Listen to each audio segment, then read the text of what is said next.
Today, we're talking about exactly how to say what you actually mean in your relationship, even if it feels awkward or scary or completely unfamiliar. When we avoid saying what we really mean, we don't actually avoid conflict. We just delay it, and we trade temporary comfort for long-term disconnection. Our real feelings leak out until one day they overflow. And when you say what you really mean to your partner, they get the chance to truly know you, which gives you so much more connection than when you hold things back or are passive. I'm going to give you a tool that I use with every couple I work with that can really help you build better communication in your relationships in a practical way if you make it a habit. Before we dive in, I'm Allie, a licensed marriage and family therapist and head of relationships at Paired, the couples app that keeps your romantic relationship fresh. Check it out in the description. Let's start with the obvious question about miscommunication in relationships. Why is saying what you mean so hard? There are many reasons for this. You don't want to upset your partner, and you want to feel out if there's going to be an emotional consequence for sharing what you really think. Maybe you're not really confident in your desires, or maybe you've never been in a relationship where someone really respected your desires. So you say things in an unclear way, and your partner gets confused, meaning there's at best a 50-50 chance that they're going to be able to meet your needs. This is a recipe for resentment, which is not a great situation to be in. And that resentment goes both ways. You might resent your partner for not meeting your needs, but they also resent you for the lack of clarity. You're doing everyone a favor and creating a relationship that's so much healthier by learning to say what you actually mean. The tool?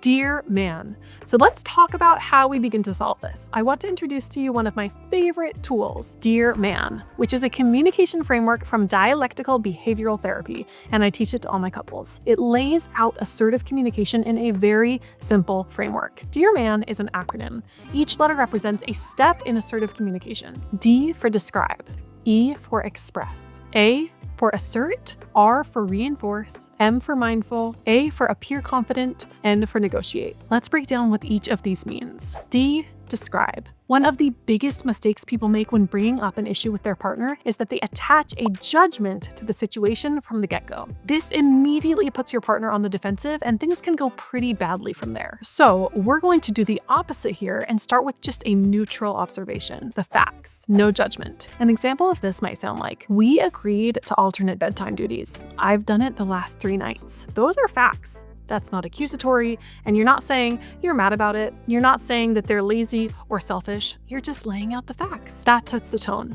E, express. Use I statements. This one is important because a common pattern in these discussions is for you to use you statements. You're not following through on your promise. You're a bad partner. This is going to take you off track. So here is where you express your feelings using I statements.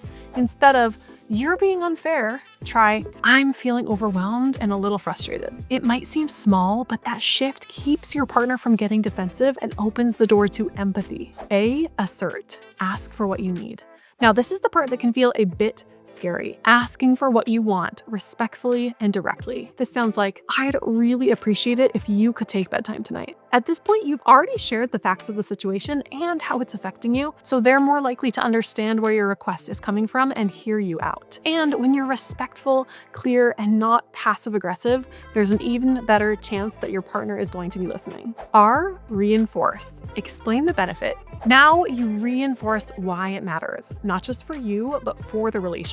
It gives more weight to the conversation and why they should be listening. You could say something like, if I get a little break tonight, I'll be more rested and more present with everyone tomorrow. This is really important because it helps your partner understand how meeting your needs actually supports them too. We're human, we're all a little selfish, and knowing how a change benefits both of you can make your partner more willing to listen. M, mindful.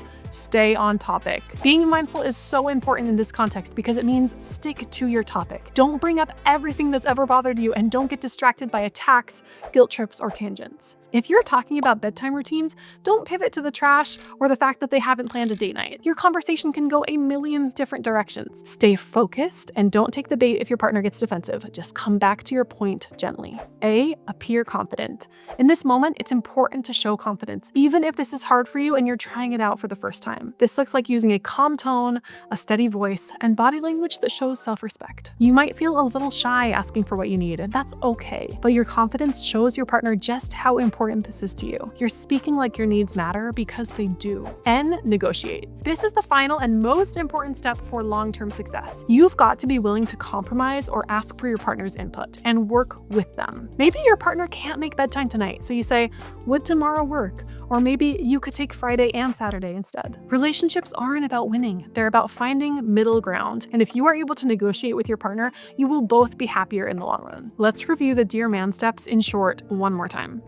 Describe. Stick to the facts. Express. Share how you feel with I statements. Assert. Ask clearly for what you need. Reinforce. Explain how this helps the relationship. Mindful. Stay focused and don't spiral. Appear confident. Your tone and presence matter. Negotiate. Be flexible and open to compromise. Real life example. Let's bring this all together using the bedtime example. We agreed to alternate bedtime. I've done the last 3 nights. I'm feeling really tired and a bit overwhelmed.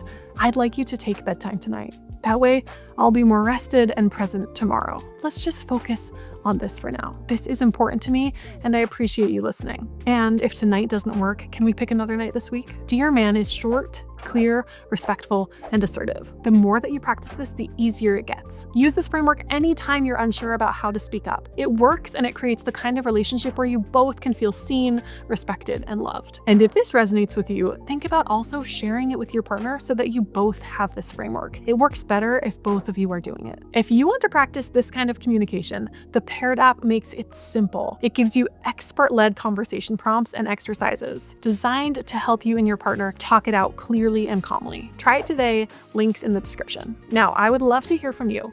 What is one phrase or tip that's helped you communicate more clearly in your relationship? Drop it in the comments below. I read every one. And if this video helped, like and subscribe for more weekly tools to keep your relationship strong. And don't forget to download the Paired app to start practicing today. Links in the description.